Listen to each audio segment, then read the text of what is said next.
함께 기도하고 말씀을 나누도록 하겠습니다. 하나님 감사합니다. 오늘도 이렇게 저희가 비록 온라인으로지만 우리가 한 마음으로 모여서 이렇게 하나님을 예배하고 또 하나님의 말씀을 듣게 하여 주심을 참으로 감사드립니다. 특별히 오늘 이 시간 먼저 우리가 한 주 동안 살면서 여러 가지 주님께 합당하지 아니하였던 그런 연약함들을 오늘 이 시간 주님 앞에 고백하며 나아갑니다. 하나님 예수 그리스도 보혈 공로 의지하여 오늘 이 시간 나아가오니 하나님 아버지 우리를 회복시켜 주시고 어떠한 원수의 참소도 우리를 주장하지 못하게 인도하여 주시고 이끌어 주시옵소서.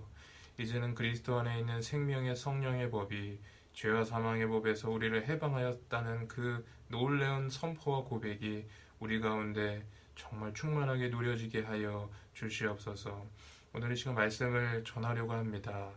전하려는 하나님의 의도가 하나님 오늘 이 시간 잘 전해질 수 있도록 역사하여 주시고 오늘 말씀 가운데 주님 은혜 내려주시고 연약한 가운데 강함으로 역사하여 주시옵소서. 감사합니다. 예수님의 이름으로 기도합니다. 아멘. 우리 하나님 말씀을 보도록 하겠습니다. 우리 하나님 말씀은 잠언 24장 16절입니다. 잠언 24장 16절입니다. 제가 읽어드리도록 하겠습니다.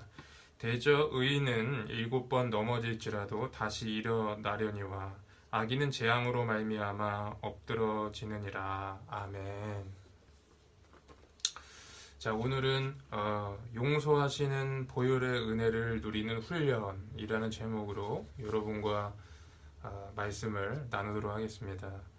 그 러시아의 그 대문호 도스토예프스키가 쓴 단편 소설 중에 다음과 같은 내용이 있습니다. 이 시청에서 일하는 한 서기가 하루는 일을 하다가 그 시장님의 구두를 밟게 되었습니다. 순간 겁이 탁 나는 겁니다. 혹시 이 일로 인해서 시장님이 자신을 정말 사임시키는 것이 아닌가, 일자리 잘리는 것이 아닌가 이런 생각을 하게 된 것입니다. 그래서 서기는 정중하게 혹시라도 일자리에 잃을까 봐서 즉각 그 시장님에게 정중하게 사과를 했습니다. 그래서 시장님은 별일 아니니 신경 쓰지 말라라고 그 서기에게 말을 했어요.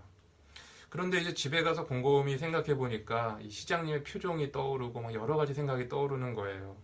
그래서 불안한 마음을 떨치지 못하는 것이죠. 그때 시장님 표정이 좋지도 않았고 실제로 나를 용서하지 않는 게 아닐까 이런 생각을 하게 된 것입니다. 그래서 그 다음날 아침 일찍 일어나서 시장님에게 찾아가서 다시 한번 용서를 구해야겠다. 그래서 찾아가서 용서를 구했어요. 그랬더니 시장님이 그 서기를 보더니 난 당신이 누군지도 모릅니다. 이렇게 이야기하는 거예요. 이 이야기를 듣고 나서 이 서기가 이렇게 생각을 한 거죠. 정말 시장님이 정말 화가 단단히 많이 난 모양이다. 나를 모른다고 하시니 그 표정과 말투가 참 화가 많이 나셨나 보다. 그래서 다시 점심시간에 가서 용서를 구해야겠다. 그래서 다시 점심시간에 또 시장님을 찾아갔습니다. 근데 그때는 중요한 사람과 중요한 얘기를 나누느라 어떤 다른 사람과 얘기를 나누느라 이 서기의 말을 듣지도 않았어요. 듣는 채 마는 채 하는 것입니다. 분명히 시장님이 나한테 단단히 화가 나신 게 분명해. 그래서 이 퇴근하고 우리 시장님에게 찾아가서 용서를 구해야겠다. 그래서 다시 퇴근할 시간쯤에 돼서 시장님에게 찾아갔어요. 그러면서 하는 말이 시장님 제발 한 번만 용서해 주세요. 다시는 이러한 죄를 짓지 않겠습니다. 그랬더니 시장님이 그 서기에게 드디어 한마디를 했습니다. 제발 더 이상 내 앞에 나타나지 말아주게. 난 당신이 누군지도 모른다네. 그런데 이 서기는 시장의 그 말을 들었는데도 다시 집에 돌아가서 자신을 용서하지 않는 것에 대해서 시장님이 자신을 용서하지 않았다고 걱정하는 것을 멈추지 않았다라는 것입니다. 제가 아이를 키우다 보면 우리가 아이를 키우다 보면 아이들을 훈육할 때가 많이 있죠. 저도 이제 승리를 키우다 보니까 승리가 좀 좋은 습관도 갖고 또 바르게 자라게 하기 위해서 훈육할 때가 좀 있습니다. 그래서 승리가 잘못을 하면 그 잘못을 지적해주고 꾸중을 하죠. 근데 어느 날은 제가 승리가 잘못한 게 분명해서 승리에게 야, 너 이거 하지 마라 하고 조금 꾸중을 줬어요. 그리고 나서 저는 이제 그 일에 대해서 보통 부모의 마음은 그렇잖아요. 그렇게 꾸중은 하지만 또 돌아서면 그 마음이 다 없어지잖아요. 마음에 담아둔 거나 그러지 않잖아요. 근데 승리는 그거를 제가 마음에 담아두고 있다라고 생각한 것 같아요. 그래서 내가 이미 용서했는데 그 기억하지도 않는데 나한테 와서 계속 용서해줘 막 이렇게 얘기하는 거예요. 저는 승리를 꾸중할 때는 그때뿐이지 그때 이후에는 전혀 생각하지 않아요. 근데 승리는 계속해서 아빠 용서해줘. 용서하지 않는 것처럼 느껴지면 협박까지 하면서 막 울면서 막 용서해달라고 막 하는데 제가 이런 승리를 보면서 어떤 마음을 가졌는가? 여러분 어떤 마음 가졌을 것 같아요? 부모로서 여러분 다 경험이 있으시잖아요. 답답하죠. 답답하고 안타까운 마음이 있다라는 것입니다. 그런데 말이죠. 우리가 하나님 앞에 우리가 잘못을 저지르고 하나님 앞에 좀 실수를 했을 때 우리가 하나님께 나아가는 태도도 이와 같다라는 것이라는 겁니다. 하나님의 용서와 그 은혜를 의심하는 것이죠. 그래서 계속 용서해달라고 하고 이미 용서한 그런 죄를 용서한 그 연약함을 계속 가지고 가서 하나님 용서해 주세요. 그리고 거기에 매여서 죄책감이 들고 또 정죄감에 사로잡혀서 신앙생활 할 때가 얼마나 많은지 모릅니다. 그러다 보니까 사실상 신앙생활을 어떠한 그 빚을 갚는 것처럼 어떤 빚을 청산하는 식의 신앙생활을 할 때가 많이 있어요. 그래서 자유함도 없고 그리고 어떤 자유가 없고 어떤 충만함이 없고 어떤 활력이 없는 것이죠. 뭔가에 눌려있고 침울하고 암울해져 있는 것입니다. 그러나 사랑하는 성도 여러분, 우리는 이런 신앙에 머물러 있으면 안 되는 줄 믿습니다. 저와 여러분은 하나님의 은혜와 축복을 받아야 할 하나님의 자녀라는 것을 여러분 분명히 아셔야 된다는 것이에요. 더 이상 우리가 노예처럼 종처럼 신앙생활하면 안 되는 것이고 하나님의 영에 충만하게 붙들려서 그 영 안에서 자유를 누리며 승리하는 삶을 살며 정말 왕노릇하는 그런 담대한 성도가 돼야 된다는 것입니다. 그러므로 우리는 때로는 연약함과 실수가 있다 할지라도 포기하지 말고 다시 일어나야 하고 다시 시작해야 하고 다시 하나님께 나아갈 수 있어야 되는 것이죠. 자, 그렇다면 우리가 어떻게 하면 포기하지 않고 하나님께 나아갈 수 있을까? 그 근거는 무엇인가? 어떻게 하면 실수에도 넘어져도 다시 하나님께 나아가는 회복의 은혜를 누릴 수가 있을까? 그거는 바로 우리가 죄 사함의 은혜를 누리는 법을 우리가 알아야 합니다.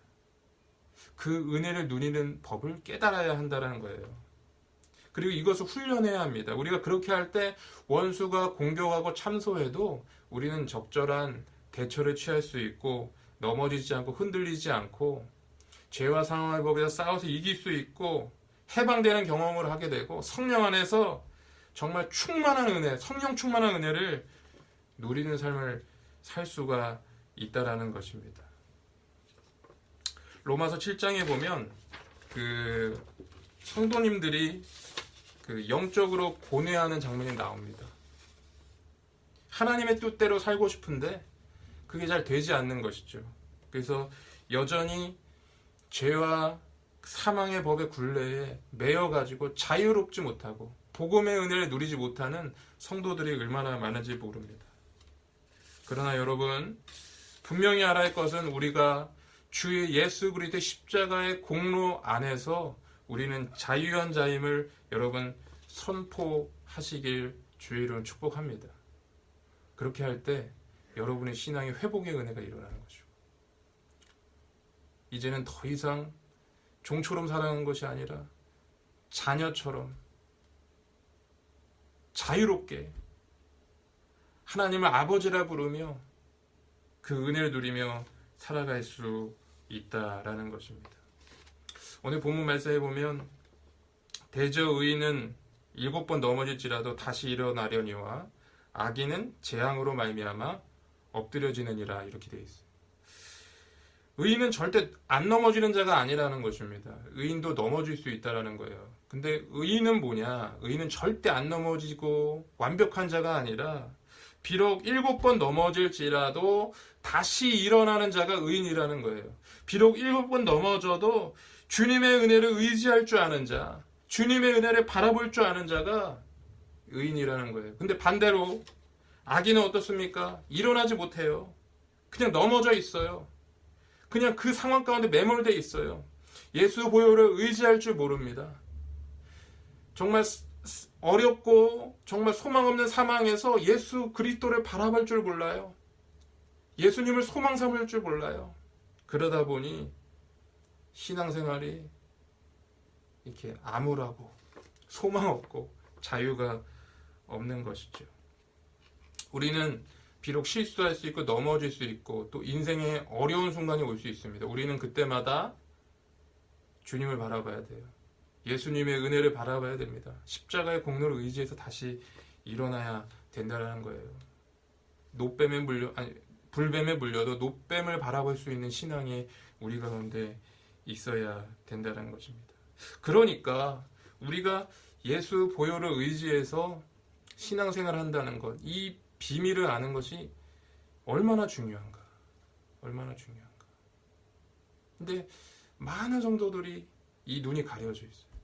이 은혜를 볼 줄 몰라요. 그러다 보니까 성령 충만한 것이 뭔지를 잘 모르고 회복의 은혜를 누릴 수가 없는 것이죠. 사랑하는 성도 여러분, 지금 혹시 연약함으로 인해서 넘어져 계신 분 계십니까? 혹 낙심하고 있는 분 계십니까? 어떤 여러분의 나약함으로 인해서 낙담하고 좌절하고 주저앉아 계신 분 계십니까? 다시 일어나시기를 주인으로 축복합니다. 예수 보혈의 공로 의지해서 다시 일어나십시오. 그리스도 예수 안에 있는 자는 결코 정죄함이 없다 그랬어요. 그리고 내게 능력 주시는 자 안에서 내가 모든 것을 할 수 있다고 그랬어요. 그러니까 신앙생활은 내가 하는 것이 결코 아닙니다. 내게 능력 주시는 자 안에 있을 때 주님이 성령의 능력으로 우리를 그렇게 이끌어 가시는 거예요. 그래서 가만히 생각해 보면 내가 하려고 하면 꼭 넘어지더라고요. 저 같은 경우도. 진짜로. 그런 경우 진짜 많이 해요. 내가 좀 신앙생활 열심히 하려고 하고 내 의지가 앞서고 내가 좀 더 거룩해지려고 하면 그때 여지없이 내가 무너져 내리는 것을 보게 됩니다. 어떻게 해야 하냐? 계속 주님 바라봐야 돼요. 끝까지. 예수 십자가 바라봐야 돼요. 그럴 때 내게 능력 주시는 이도 모든 것을 할 수 있다는 그 진리를 누릴 수가 있게 된다는 것입니다. 제가 한 번은 이런 생각을 했어요. 똥파리가 미국에 갈 수 있냐? 한국에 사는 똥파리가 미국에 갈 수 있냐? 정답은 갈 수 있어요. 똥파리가 미국행 비행기를 타면 돼요. 그러면 그 미국행 비행기 때문에 그 똥파리는 미국에 갈 수 있어요. 마찬가지예요. 우리가 예수 안에 있으면 가능합니다. 성령 충만한 삶, 거룩한 삶, 성화를 이루는 삶 가능하다는 거예요. 예수 안에 있는 그 은혜를 누리지 못하기 때문에 그것이 우리 삶 속에 이루어지지 않으니 우리가 영적으로 힘을 잃고 은혜를 누리지 못하는 것이죠. 그러므로 여러분 이 은혜를 누리시길 바랍니다. 넘어져도 다시 일어나시기 바랍니다. 예수님 은혜로만 살기를 바랍니다. 그래서 나중에는 하나님이 하셨다. 주의 은혜가 나를 이렇게 이끄셨다. 이 고백이 여러분의 입술에서 고백되어져 나오고 간증되어져 나오기를 주의 이름으로 축복합니다. 기도하시겠습니다. 하나님 감사합니다. 오늘 이렇게 주님 또 이렇게 말씀을 우리가 허락하여 주시고 또 말씀을 생각하고 기억하게 하시면 감사합니다. 하나님 예수 믿는 자에게는 좌절이 없음을 믿습니다. 다시 일어나는 회복의 은혜만 있을 뿐입니다. 하나님 예수 보혈을 의지하는 그 은혜가 있게 하여 주시고 또 그 보혈을 의지하고 바라봄으로 우리가 모든 것을 할 수 있는 그 은혜가 있게 하여 주시옵소서. 오늘 말씀처럼 의인은 7번 넘어질지라도 다시 일어난다고 하셨습니다. 하나님 주의 은혜, 주의 공로, 주의 십자가 의지에서 다시 일어나게 하여 주셔서 날마다 새롭게 되는 회복을 경험할 수 있도록 역사하여 주시옵소서. 감사드리며 예수님의 이름으로 기도했습니다. 아멘.